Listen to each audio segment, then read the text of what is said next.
Evelyn Willingham. Yes. Gary Houck. Yes. Motion passes.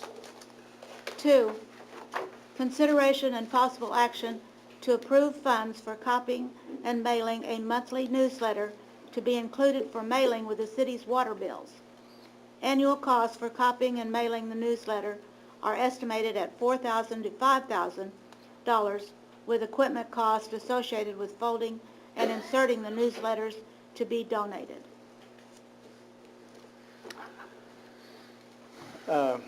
This has really come out of the beautification team's efforts, their discussions about what's allowable, what the ordinances say about things like tall weeds and grass or overhanging trees over the roadways.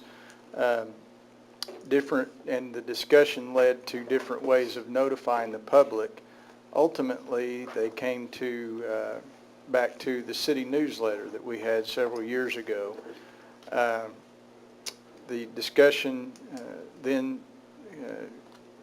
one of our council members is part of that team, and they talked about perhaps them buying a folding machine to be donated through their money, and we would then fold those to be included in the water, those newsletters to be included in the water bills. They would actually be in the bill as they open it. We've talked a lot about in our staff. We now have a media person who's helping with our Channel 23. We think he's probably a good candidate to help one of our esteemed city council members to write a newsletter. So I think if it pleases the council, I think we've got enough of the pieces in place that we feel confident that we can get some good information out there to the people of Seminole. That's what it's all about, informing the public, letting them know. I mean, many a times we pass ordinances and, I mean, the public doesn't really know what our ordinances say, so. Yeah, I think it's a good thing.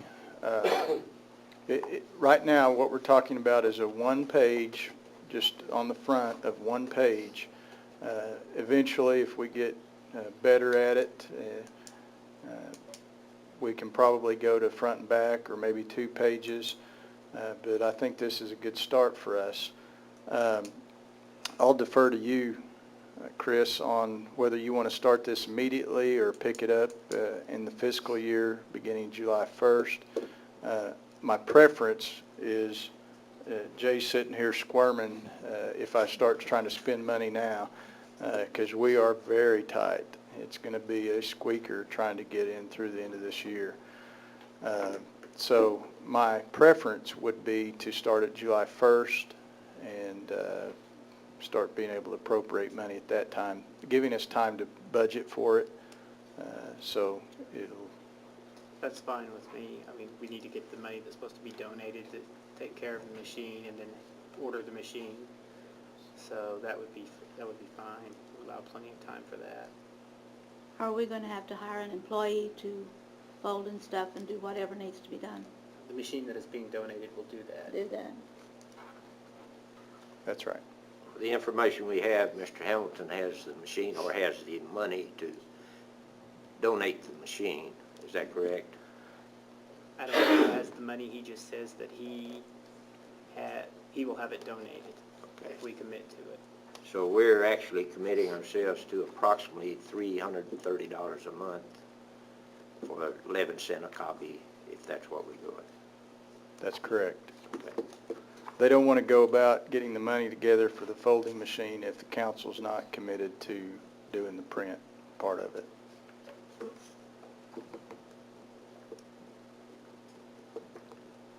Any other discussion? We're open for a motion.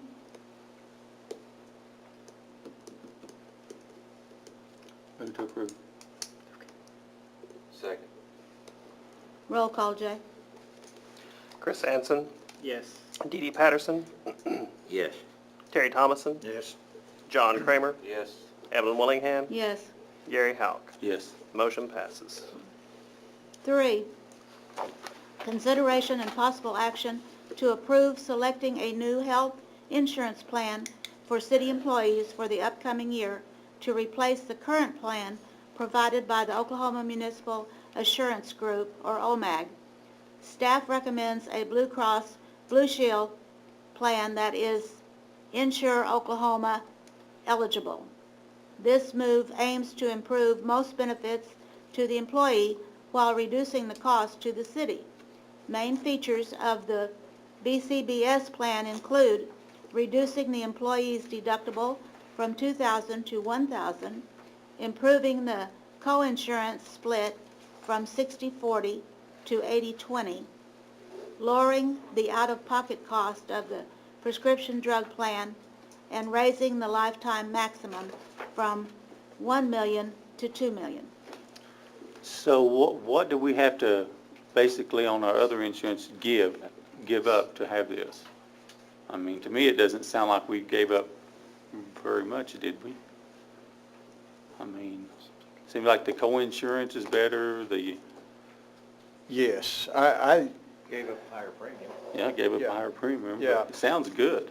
if I could, first of all, as you know, we've got fantastic staff, and LaDonna Van Landingham has kind of done all the heavy lifting, and Jay has helped her in this, and they've spent a lot of time trying to get us to the right plan.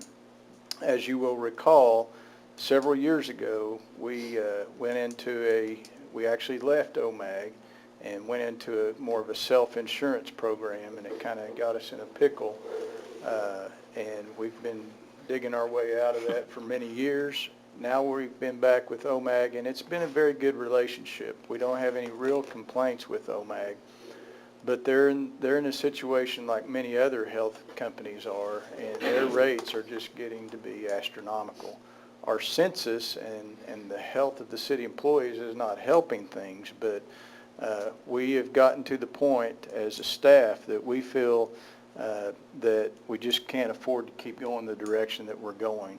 We don't feel right about advancing things to the city council that are not being cost effective is really the best description. We feel like this plan is by far the best. I can't see a piece of it that we don't win. Now, I may come back to you next year and say, hey, they bumped the rates on us 25%. That wasn't such a hot idea. But on the surface, it looks very credible. The people that we've been discussing have all been outstanding. We're kind of struggling back and forth between our third-party provider, who we would like to run this program for us and assist us in getting all the bills paid. But as of right now, we are confident that this is the best way. And I'll let Jay, do you want to add anything to that? Now, as far as the third-party provider, the last council meeting, you guys gave us the authority, I think, to go ahead and select one of those. They're both excellent, so it's down to 2, and they basically administer the plan for us. But they have submitted the same plans, so, and we're leaning, as this says, towards Blue Cross Blue Shield. So I think we're comfortable with either of those providers as far as administering the plans. Well, as far as OMAG, I mean, what was it, like a 20% increase or something like that 18%. anyway? And every Correct. year it's been like that pretty much And a reduction in lately. benefits, right. They were coming with another reduction in benefits and, as Jay said, an 18% increase in fees. And frankly, our employees, at a 60-40 split, if they have a major surgery, they're going to be filing medical bankruptcy anyway. They don't have a way to pay if they're deductible at $2,000 and be able to pay 40% of their hospital stay. It's just, there's no way. They'll be paying $25 a month the rest of their life trying to pay that dude off. So we feel like this is a very good plan. LaDonna, do you have anything that you want to add in terms of? I was just, everybody that I've talked to, just either through looking for references for these companies or just in general, has highly recommended Blue Cross. Everyone has said that, oh, that's a good choice. Blue Cross, you'll be happy with them. And in talking to Gallagher and Roger Hicks both, they tell us that Blue Cross has one of the fastest turnaround rates on paying the premiums and stuff, which we've had a couple of questions now getting some of that stuff paid in a timely manner. And not that there's anything wrong with OMAG, but they are telling us that that's one big part that we will really enjoy, is having our employees say, hey, they got my premium, my costs paid really quickly. So this is something that I think we'll all be really pleased with. Can you come, either one of you, if you can handle it, I won't ask